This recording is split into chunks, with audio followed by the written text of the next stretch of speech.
Enséñame a orar, enséñame a orar. Maestro bueno, limpia mi casa, ordena sus cosas, aquíétala, aquíétala, aquíétala.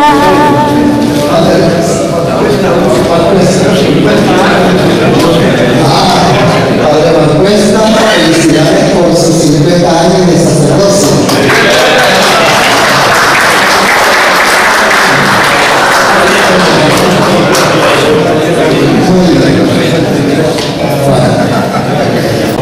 La relación entre la tradición y la escritura fundamentalmente responde a un problema ecuménico, ¿verdad?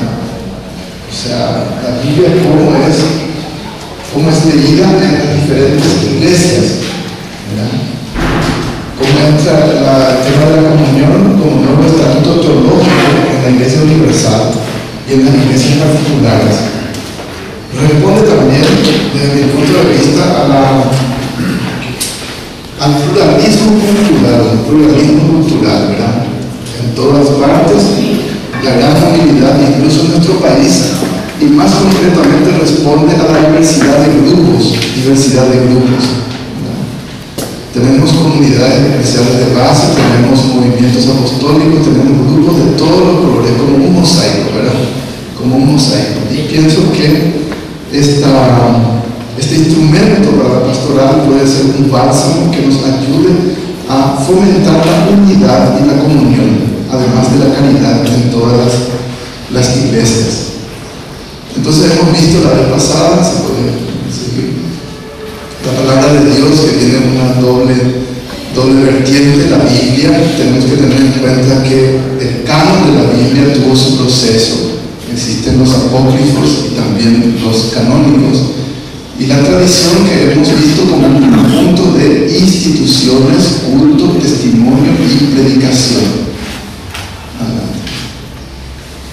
Adelante. El esquema fundamental, o sea, la primera parte fundamental nos presenta en el documento la bondad del Padre que crea, que sostiene toda su creación, que acompaña su creación con su amor y sobre todo un Dios Padre que nos habla. Y todo el documento es una propuesta para que nosotros nos pongamos a la escucha de Dios y ayudemos a todos a escuchar a Dios. Adelante.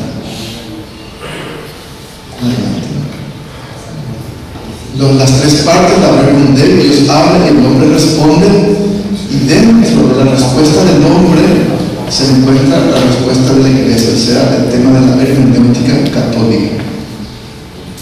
La segunda parte, verbo in iglesia, cómo esta palabra de Dios da vida a la iglesia, y la iglesia también está llamada a dar vida a través de la palabra a todos los hombres. Y la tercera parte, ver un mundo, cómo esta palabra de Dios misteriosamente está actuando, va mucho más allá de lo que nosotros podemos conocer, comprender y planificar. Misión de laicos, palabra y cultura. Entonces, la afirmación de la parte que habíamos visto en el verbo domini número 10, el realismo de la palabra. Tenemos el problema de la realidad. ¿Qué es la realidad? Y la realidad se advierte en el documento que es el reconocimiento del verbo como fundamento de todo. El verbo hecho escritura, por ejemplo, sostiene el cosmos, sostiene el cielo y la tierra y es el fundamento de todo, ¿verdad? Están las citas bíblicas. En la anterior exposición no presenté ninguna parte de la escritura. Entonces esta es una corrección. Mateo 7:24 habla de la casa edificada sobre roca. La casa edificada sobre la roca. La roca es la fe, es el amor, es la palabra que está por encima de las 4P: plata, poder, placer, prestigio. Y Lucas 5:5, por tu palabra echaré las redes. Prácticamente responde, podríamos decir, a nuestro plan pastoral, porque casa y escuela de comunión es la nueva imagen de nuestra iglesia. y que se realiza a través de la palabra predicada, sobre todo por los sacerdotes y por todos los laicos. Palabra que tiene que ser oída, que tiene que ser celosamente custodiada y difundida con fidelidad. Se dice prácticamente no al materialismo ni a un voluntarismo, sino sí a la palabra como don de Dios para los demás. En el número 11 se nos presenta una cristología de la palabra, texto fundamental en Hebreos 1:1. De muchos modos el Señor había hablado y había actuado, ¿verdad?, en la historia. Últimamente se hizo por medio de su Hijo. Él se hizo hombre gracias a una mujer.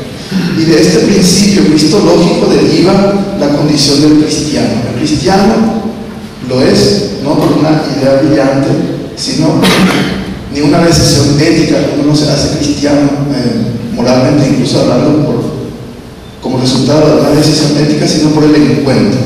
El encuentro con una persona, con un acontecimiento, es con Jesucristo, el encuentro personal. Por eso la renovación, la conversión, la comprensión de este misterio es una reacción del corazón que responde a la palabra. Si vamos a la teología fundamental, la fe es el don que recibimos de Dios y nosotros respondemos, o sea, nos hacemos responsables del don que respondemos. Se dice ahí, muy bien expresado, es una reacción del corazón que responde a la palabra. La palabra de Dios se encarna y habita en medio nuestro. Es un testimonio apostólico, un testimonio al cual nosotros también estamos llamados. Se nos presentan dos imágenes o dos hechos fundamentales: la palabra encarnada en el pesebre, una expresión de los padres, sobre todo griegos, se abrevia, se hace pequeño, se hace pequeño. La iconografía también nos ayuda a descubrir en la lanza la acción del Espíritu Santo. Por ejemplo, el ángel aparece con una lanza frente al dragón. La potencia, el mal y el pecado se vence con el Espíritu Santo, figurado en la iconografía por la lanza. Una lanza fina, parece que se va a romper. Y finalmente, la otra figura, el Calvario. Después de decir todo, Jesús se hizo silencio, y a través de ese silencio que prepara a la palabra para que llegue allí donde las fuerzas humanas no pueden llegar, el silencio. Sabemos que es importante en nuestra espiritualidad hacer silencio para que podamos escuchar la palabra y ayudar en la liturgia, por ejemplo, y en la oración a todos los hermanos y hermanas, a que se pueda hacer el lugar, la oración silenciosa, cerrar la propia casa, cerrar el propio cuarto para ponerse a la escucha de la palabra. Y finalmente, para la pastoral, 1 Corintios 15, Jesús muere por nosotros, por nuestros pecados, perdón. Al morir por nuestros pecados dice sí a la historia humana. Entonces la historia humana se transforma por el sí de Cristo. Y resucita el tercer día, según las Escrituras, quiere decir no a la corrupción. Porque al tercer día, según la creencia antigua, se realizaba la corrupción del difunto. Y sin embargo no aparece la corrupción, sino que aparece la resurrección. Es muy importante de aquí, por ejemplo, para la Mariología, cómo María es ascendida, es asunta primero al cielo en la tradición muy temprana de Oriente y de Occidente, que finalmente vamos a celebrar gracias a la declaración dogmática muy cercana, de hace muy poco tiempo. Según las Escrituras, entonces resucita el Señor diciendo no a la corrupción. En el número 12, la neumatología, o sea, la palabra y el Espíritu Santo. Dos figuras fundamentales. María es la que concibe por obra y gracia del Espíritu Santo, y Jesús exulta de gozo. Según el Evangelio de San Lucas, Él exulta de gozo bendiciendo a Dios. La bendición es un testimonio. Bendecir quiere decir reconocer el don que uno ha recibido. En aquella época, en el tiempo de Jesús, al menos dos tipos de personas son los que pueden bendecir a Dios: el rey y el sacerdote, por los dones recibidos. El rey, como escuchamos ayer, Salomón, bendice primero a Dios porque le dio el trono y después le pregunta a Dios, o sea, le pide a Dios que le siga ayudando.